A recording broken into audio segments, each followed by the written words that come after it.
நற்செய்தி வாசகம். புனித மத்தேயு எழுதிய நற்செய்தி அதிகாரம் 18 இறைவார்த்தைகள் 1 தொடக்கம் 5, 10. அக்காலத்தில் சீடர்கள் இயேசுவை அணுகி, விண்ணரசில் மிக பெரியவர் யார் என்று கேட்டார்கள். அவர் ஒரு சிறு பிள்ளையை அழைத்து அவர்கள் நடுவில் நிறுத்தி பின்வருமாறு கூறினார்: நீங்கள் மனம் திரும்பி சிறு பிள்ளைகளைப் போல் ஆகாவிட்டால் விண்ணரசில் புக மாட்டீர்கள் என உறுதியாக உங்களுக்கு சொல்கிறேன். இந்த சிறு பிள்ளையைப் போல தம்மை தாழ்த்தி கொள்பவரே விண்ணரசில் மிக பெரியவர்.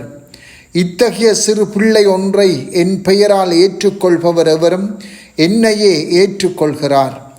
இச்சிறியோருள் ஒருவரையும் நீங்கள் இழிவாக கருத வேண்டாம். கவனமாயிருங்கள்.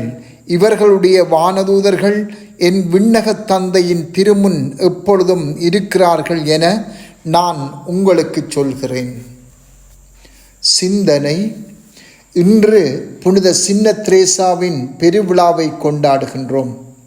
எனவே இன்றைய நாளில் அவருடைய வாழ்வை நாம் சிந்திப்பது பொருத்தமானதே.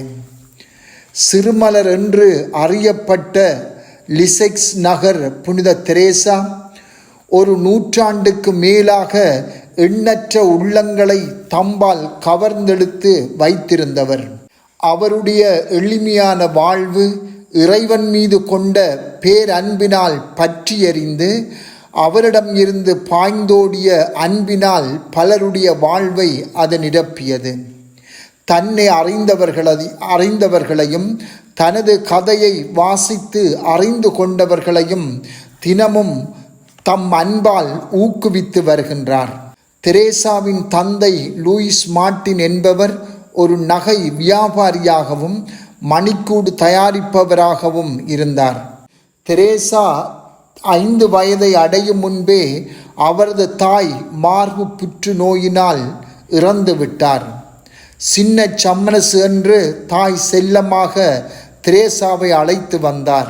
கிட்டத்தட்ட 5 வயதிலே தெரேசா தாயை இழந்தாலும் தாயுடன் அவள் கொண்டிருந்த உறவு அவள் வாழ்வில் பெரும் தாக்கத்தை ஏற்படுத்தியது. அந்த தாக்கம் அவளுடைய வாழ்நாள் முழுவதும் தாயின் நினைவுகளோடு வாழ வைத்தது.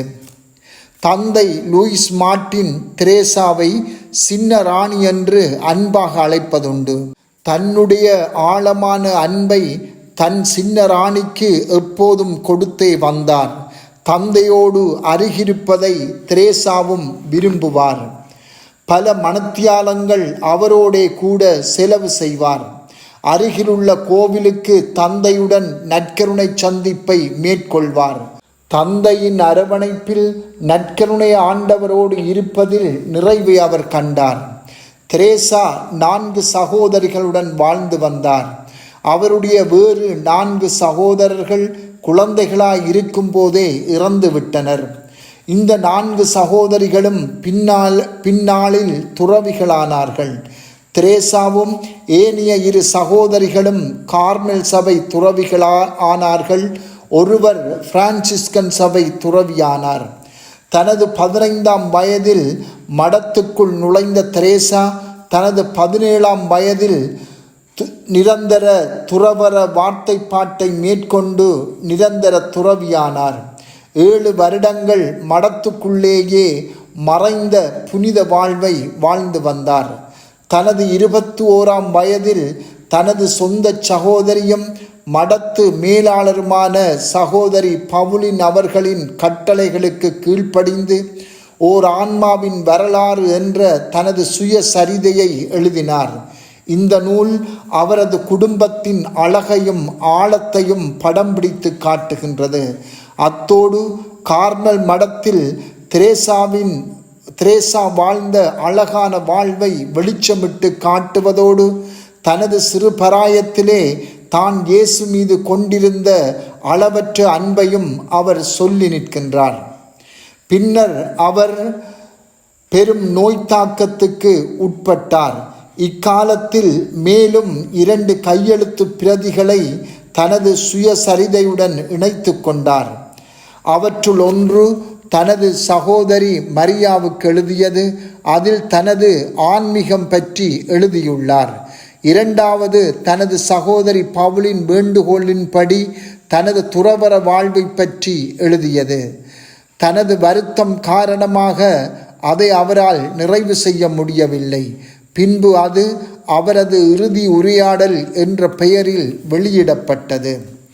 தனது 24வது வயதில் அவரது 3 சகோதரிகளும் ஏனைய மடத்து சகோதரிகளும் சூழ்ந்து நிற்க திரேசா தனது இவ்வுலக வாழ்வை முடித்து கொண்டார்.